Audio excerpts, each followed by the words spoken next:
were sensitive to 9/11. You know, all of them were sensitive.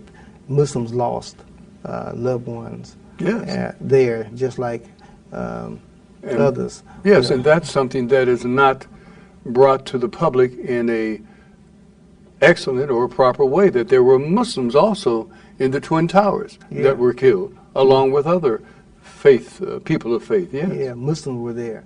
And we find that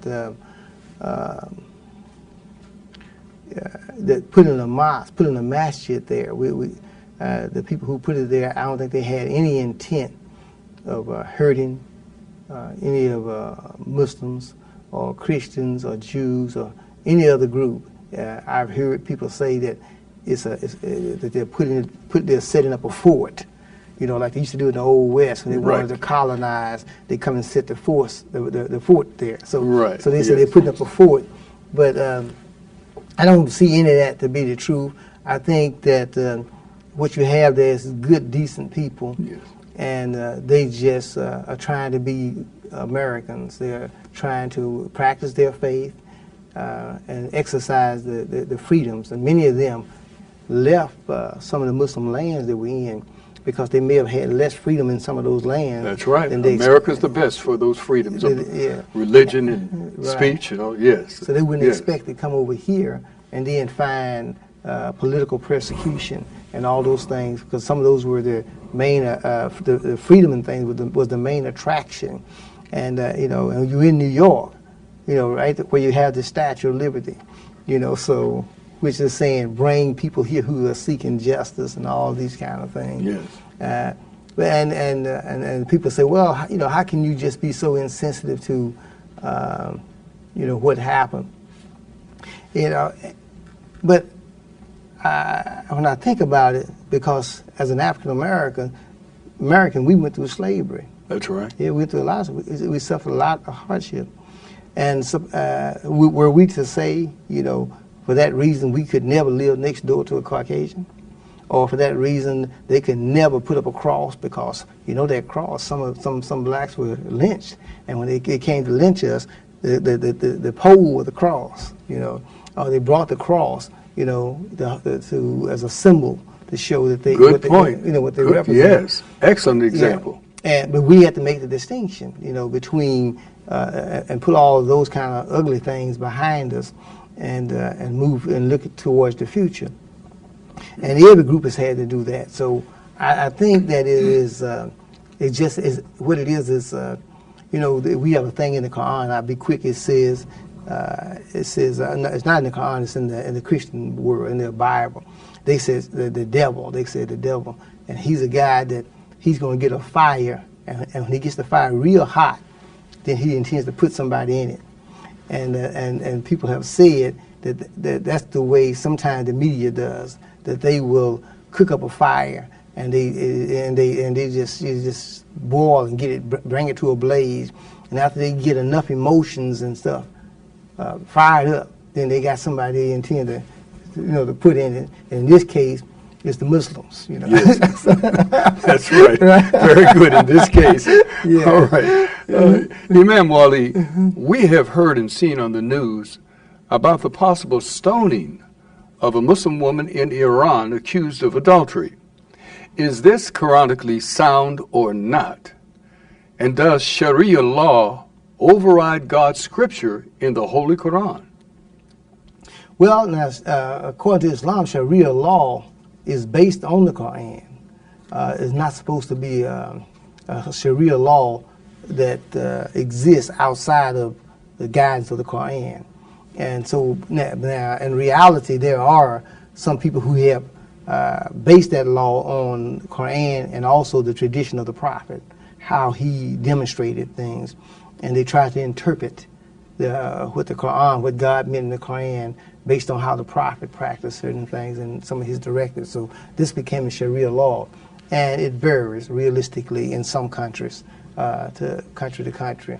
But for the most part, it's understood that for those countries that are trying to exercise Sharia law over marriage, over business, over various activities in our lives, that they're trying to come from the Quran. Now, stoning, however, is not a practice that we can base on the Quran. That's right. Some people try and base it on tradition. They say that the prophet did it for a short moment, and then they said Umar, one of the caliphs, that he also said that it was something that was condoned. He said, according to the way they reported, he said it was condoned in the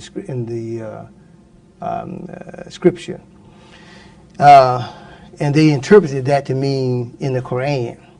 Where now it did exist in the Old Testament, and some scholars,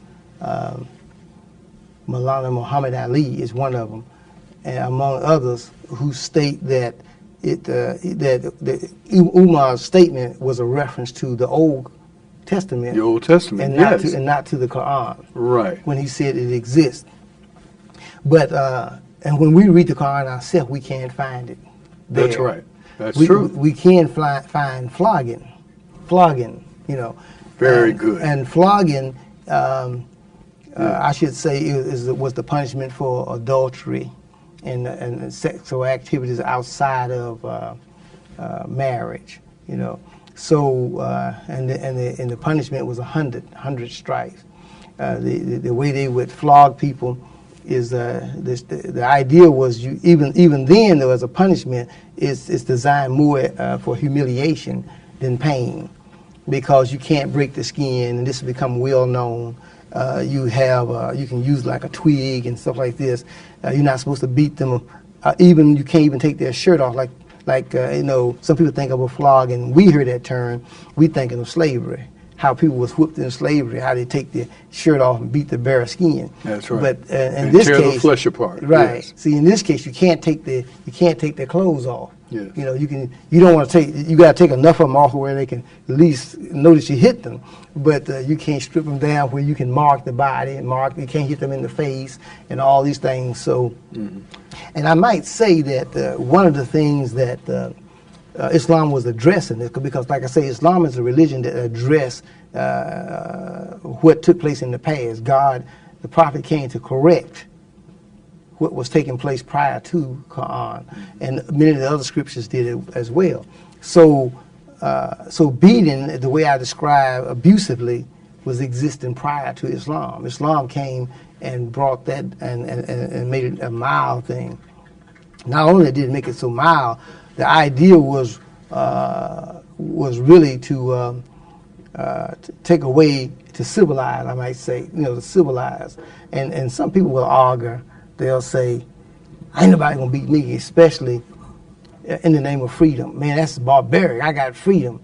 And what they mean by this, I got freedom to commit adultery. I got freedom to do all these kind of things that God said you don't have freedom to do, and they don't want any consequence. Now, we've covered that, and I appreciate your response. Here's another tough one. Mm-hmm. In the country of France, the wearing of a veil by some Muslim women with only the eyes exposed is being outlawed, reportedly. Is that type of veil correct or cultural tradition?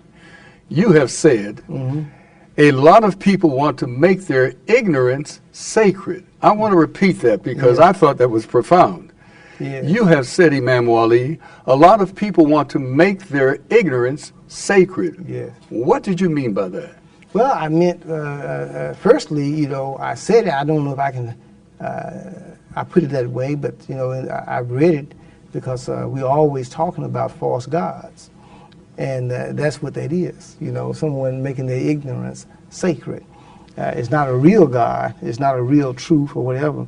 But, they believe that this thing is the most important thing in their life, and they're willing to fight for it, die for it, or do all these other kind of things for it. And most of the time it's just serving some need within themselves, but it's not serving society. It's not. It's kind of a weakness that they have a need for. But in the case of the veil,